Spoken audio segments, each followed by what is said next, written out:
ఇక్కడ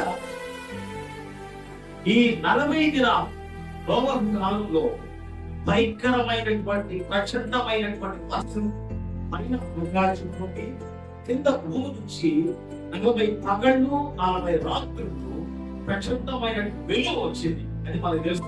నోవహు కాలంలో వచ్చింది. ఎందుకు వచ్చింది? సమస్తమైనటువంటి ప్రజానీకము చేస్తున్నటువంటి అక్రమమైన జీవన విధానాన్ని బట్టి దేవుడు వారిని విడిచిపెట్టాలి. ఈ లోకాన్ని నేను సృజించినటువంటి లోకము పాడైపోయింది కాబట్టి నేను ఈ లోకాన్ని పాడు చేసినని దేవుడు తీర్మానం చేసుకుని ఆయన మనుషుల యొక్క ఈ పైశాచికత్వాన్ని, ఈ దుర్మార్గత్వాన్ని చూసి లోపల అభయంలో పడి చేసుకున్నటువంటి సృష్టి ఆయన స్వాస్థాలతో నరుని సృష్టించాడు. ఆయన నా గలికి నుంచి నా స్వరూపాన్ని సృష్టించాడు. ఎలా ఉండాలి? పరిశుద్ధంగా, ఎంతో తేటగా, దేవుని మహింపరిచే రీతిగా, నిష్కళంకంగా, నిందారహితంగా ఉన్నాడు. అక్రమమైనటువంటి జీవన విధానాలు, తప్పుడు జీవితాలతో ఉన్నందువలన నరుడిని ఎందుకు నేను భూమి మీద చేసిన అని తలకొట్టుకున్నాడు. ఆయన ఉదయం మొత్తం సంతాపపడేదో ఒక మాట ఉంది. సంతాపం ఎప్పుడు చేస్తాం? ఎవరు చనిపోయినప్పుడు సంతాపాన్ని సంతాపం. సో మానవాళి యొక్క స్థితిని బట్టి ఆయన సంతాపం పడి హృదయంలో పొరుచుకునేను. కాబట్టి అప్పుడు ఆయన ఈ సృష్టిని పాటు చేయడానికి నోవహుకు ఆట వేశాడు. నోవహు ఓడ కట్టింది. 120 సంవత్సరాలు కట్టాడు నోవహు ఓడని. కట్టిన తర్వాత 300 బిల్డింగ్. అందులో సృష్టిలో ఉండే ప్రతి జంతుజాలాన్ని జతలుగా ఎక్కించి ఆయన భార్య, నోవహు, 3 పిల్లలు, ఓడలు మొత్తం 8 మంది యనవంతులు అందరూ ఓడ దగ్గరికి వెళ్ళారు. కిటికీలు మూసుకున్నాడు. అక్కడ లోపలికి వాటర్ రాకుండా అక్కడంతా కూడా కీలు పెట్టమన్నాడు. కీలు అంటే తారు అంతే. తలుపులు మూసుకున్న తర్వాత నెమ్మదిగా స్టార్ట్ అయింది వర్షం. 40 రాత్రులు నిన్నటి పొద్దున్నుంచే చినుకు పడుతుంటే ఏరులు ఏడ్చినట్టు వస్తున్నాయి. 40 వస్తుంది. సో అద్భుతమైనటువంటి వర్షం. ఈ వర్షంలో అంత మునిగిపోయింది అన్నమాట చెప్పాలంటే. 40 దినాలు పూర్తయిపోయింది. ఆయన ఓడ కిటికీ తీసి చూశాడు. కొంచెం వర్షం తగ్గినట్టుగా ఉంది. ఇక భూమి కనబడాలి. అప్పుడేం చేశాడంటే తన ఊళ్ళో ఉండేటువంటి మొదటి దేశాలు పెట్టాడు. కాకి వదిలి పెట్టాడు. కిటికీ తీసి కాకి వదిలి పెట్టాడు. కాకి పోయింది. వేల వల్ల అప్పుడప్పుడు మావిడ పొలాన్ని పంపిస్తున్నాడు. అది చూసి అనమాట మన రామ్గా ఎవరో కనుకుంటారు. వాళ్ళతో మాట్లాడటం ఇలా జరిగిపోతుంది. కాకి అంటే అలవాటు మనం కూడా వచ్చేస్తాయి. కాకి పంపిస్తే అది రాలి ఎక్కడ సచ్చిన కాయపర మీద వారితో లేకపోతే ఆహారం దొరికిందో దాంతో ఉండిపోయిందో రాల. సరే మళ్ళీ నల్ల పావురాన్ని వదిలిన తర్వాత అది పోయింది. ఎక్కడ వారడానికి సొంత లేదు. తిరిగి వచ్చేసింది. మళ్ళీ వారం తర్వాత మళ్ళీ ఆ పావురాన్ని మళ్ళీ వదిలిపెట్టాడు. మళ్ళీ పోయిన తర్వాత దాని విశ్వాసంతో తిరిగి సాయంత్రానికి ఒలివ ఆకు చుక్కలు కలుసుకొని వచ్చింది. ఇక్కడ లోపల ఓడలో ఉండేటువంటి నోవహు ఆయన కుటుంబము ఎంత తపనపడుతుందో తెలుసా అండి? దేనికి తపన? కావలసిన తిరిగితలు, ఆహారము, మేకలు, కోళ్ళు, ముక్కలు ఉంటాయి కదా, కోసి కూడా కింద కాదు. అక్కడ అవి వేసిన తేడా, అవి పోసే వాసన, ఆ వాసన తట్టుకోలేక చదివిపోతున్నాను మనుషులు. ఎప్పుడప్పుడు తెల్లారిపోతా, ఎప్పుడప్పుడు మనసు ఆగిపోతా. అది వెయిటింగ్ అన్నమాట. Waiting for something. మీకు తెలుసు ఇంగ్లీష్ లో waiting for something is a great punishment. అంటే దేనికోసమైనా మనం ఎదురు చూడాల్సి వస్తే చిన్న బాధ. అటు పోయిన కలిపెడతాం, ఇటు పోయిన కలిపెడతాం. అది ఎంత కష్టం ఉంటుంది.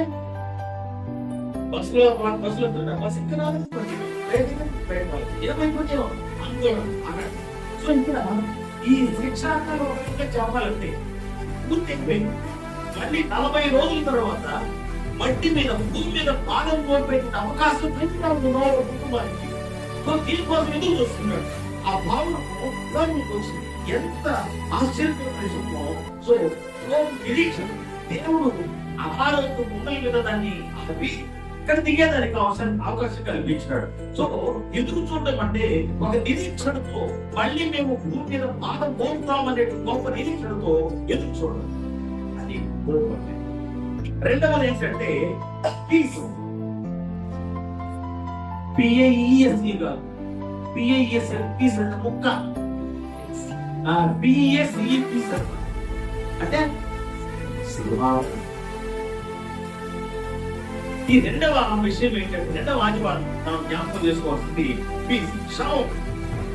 దానిలో బట్టే ఇక సమాధానం.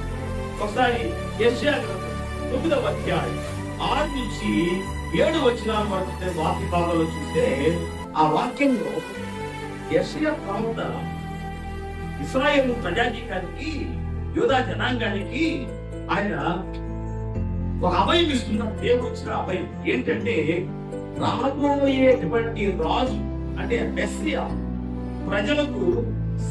ప్రజలతో సమాధాన నిబంధన చేసి తలకిందులైనటువంటి ప్రపంచాన్ని క్రమపరిచి స్వస్థపరిచి సెటరైజ్ చేయడానికి ఆయన వస్తాడు అని ఇక్కడ యెషయా వచనం చెప్పాడు. అంతే కదా. 9వ అధ్యాయం యెషయా గ్రంథము 6-7 వచనాల్లో మనకు శిశువు పుట్టెను, కుమారుడు గ్రహించబడను, ఆయన బుద్ధి మీద రాజ్యభారం ఉన్నది, ఆశ్చర్యకరుడు, ఆలోచనకర్త, భగవంతుడైన దేవుడు, పేరు పెట్టబడు.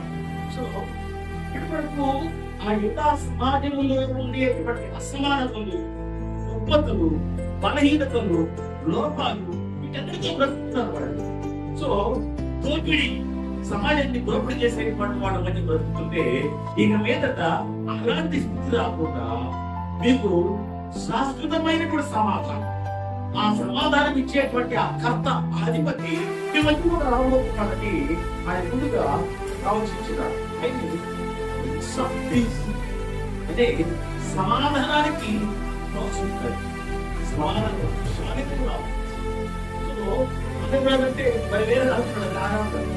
సమాధానానికి కర్త ఆయనే, అంతము ఆయనే, ఆనందం సమాధానం. సో ఇద్దరు యూదా ప్రజాధికారికి రాబోతున్నాయని ప్రభు తెలియపరచున్నాడు. ఒకసారి మీరు ఇది గ్రహించాలి అంటే లూకా సువార్త 2వ అధ్యాయం 14వ వచనాన్ని చదవండి. అర్థవంతమైన సంఘటన ఒకటి సాక్షాత్కరిస్తుంది. దేవునికి మహిమయు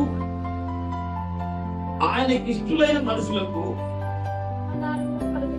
ఆ భూమి మీద సమాధానం కలుగును కాకని